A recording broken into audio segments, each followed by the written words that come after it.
BYU is obviously going to be needing to bolster some of their positions when it comes to the transfer portal. Just no doubt about that. You lose the likes of a guy like Jack Kelly from the linebacker room. I would imagine that Isaiah Glasgow, at the bare minimum, will explore jumping to the NFL despite having a year of eligibility remaining.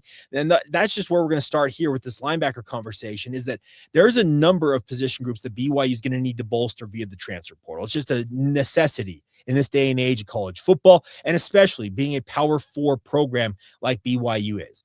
BYU aspires, in my opinion, I think is a must-get for BYU in the transfer portal, and his name is Liona Lefau, and he plays for the Texas Longhorns. Now, if that name sounds familiar, BYU chased him. He's a 4-star talent out of Kahuku High School out there on Oahu years and years ago. He just finished his junior season at Texas, and he has played a lot of football for the Texas Longhorns. His stats the last 2 years are 63 tackles in 2024 and 68 tackles this season, and just finished off the regular season for Texas with his best single game to date with 11 total tackles in their Texas A&M showdown against the Aggies. This is a kid who is not a guy who has been kind of scuffling along at Texas and looking for an opportunity, much like a former teammate of his, like Tausili Akana. And it's nothing against Tausili because he's kind of blossomed at BYU when given the opportunity finally to do so. But at Texas, a guy like Tausili was kind of lost among all the different talented players that Texas brings in literally annually. Well, Liona Lefau is not that. He is a proven commodity. He is a starting caliber linebacker, and with the prospect of losing Jack Kelly in particular, and potentially also Isaiah Glasgow, I think Liona Lefau will be a perfect addition for BYU to bring in for his next season. I think it'd be probably his final season, if I recall correctly, because I think he's played 3 straight years. He's a true junior. He's just played 3 straight years of college, and his production obviously matches up with what BYU is looking for in terms of a guy you'd bring in, because you're not going to bring a guy into BYU's football program who has got 1 year of eligibility remaining, who's literally never played before. He has got 2 years of starting experience. He started 23 of the past 23 games for Texas. He's played in 40-plus games since he was a freshman at Texas. Those other games are mainly special teams duty and otherwise. But I'm telling you, this guy feels like a tailor-made replacement, whether it is for Isaiah Glasgow and or Jack Kelly. I think you bring him in, see where his best position is, and kind of unleash him in BYU's defense.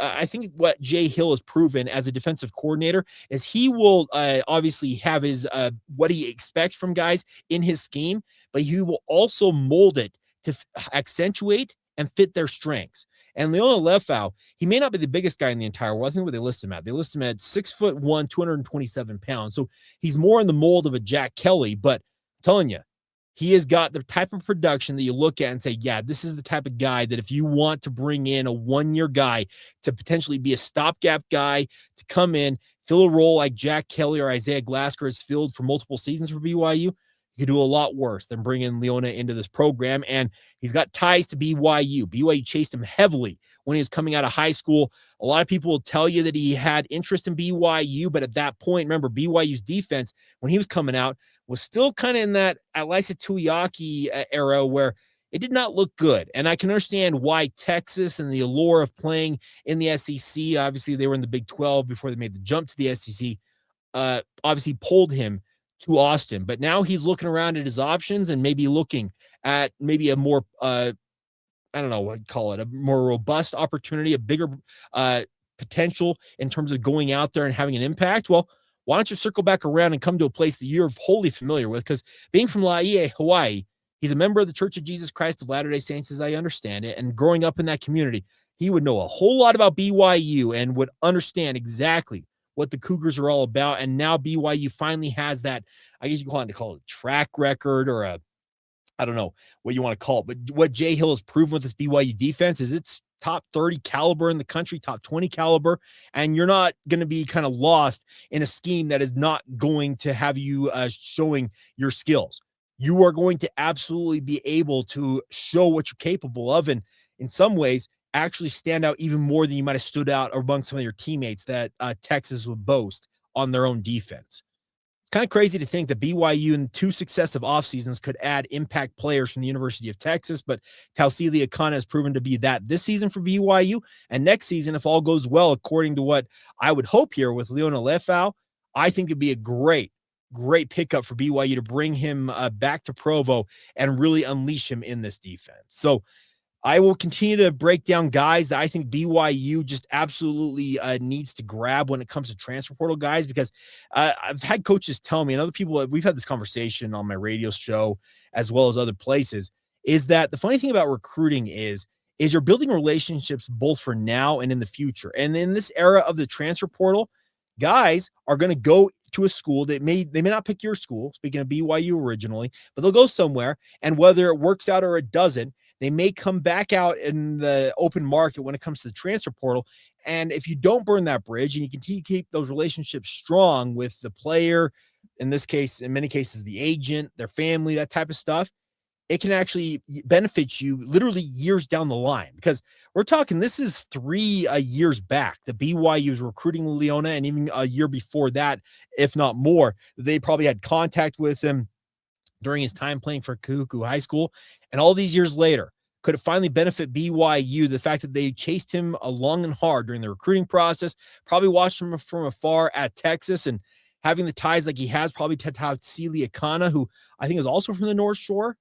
Yeah, this feels like in many cases a home run for BYU if they push to get him, that he may pick BYU, and obviously BYU be a major beneficiary of his talents, because the production he has shown at the SEC level, you're not going to argue with it. Because like I said, 68 and 63 tackles, that's nothing to sniff at. Now, is it the tackling machine that's obviously going to go to the NFL? No, probably not quite yet. But I may also be the reason why he's looking at other opportunities to go out there and show what he's capable of. And could BYU finally unlock him in terms of his overall capability? He's had 1 sack this year, 1 fumble recovery in 2025. Checking back on 2024, ended up that year with 2 sacks, 1 forced fumble, and then 1 interception. So he's had robust stats, but could this be the opportunity, if you were to pick BYU, to really come out and show what he's truly capable of in terms of unleashing his full potential?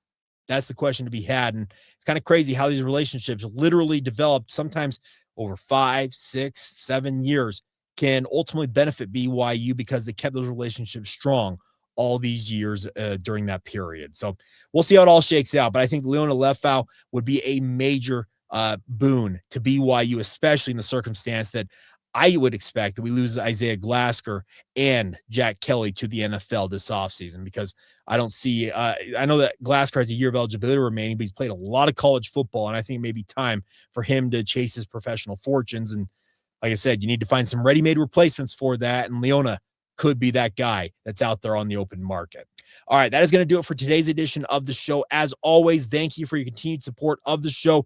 Appreciate all of your patronage, and obviously you guys being with us. A reminder for you guys, we have the brand new Everydayers Club. And right now, if Locked On Cougars made your Spotify Wrapped or your YouTube year-end wrap, prove it on social media and secure a free month of our new Everydayer Club. All you got to do is tag our national Locked On Podcast Network account on any social media platform, and they will drop you a code for that free month. Be one of the first to join the Everydayer Club and get your favorite show ad-free and exclusive access to a members-only Discord channel. And the best part about it is you also get more than that. You get all access memberships in terms of getting new shows that are exclusive to our Everydayer Club. This is a fun new venture we're doing on Locked On Cougars. So as always, thank you for your continued support. So as always, thank you once again for making Locked On Cougars your first listen of the day. Coming up next, if you're watching this on YouTube, you're going to see our 24/7 National Locked On Podcast YouTube channel for all things college football, basketball, everything in between. And if you listen to the audio format, make your second listen our friends over the Locked On College Football Podcast. Spencer McLaughlin's doing incredible job covering things over there. But as always,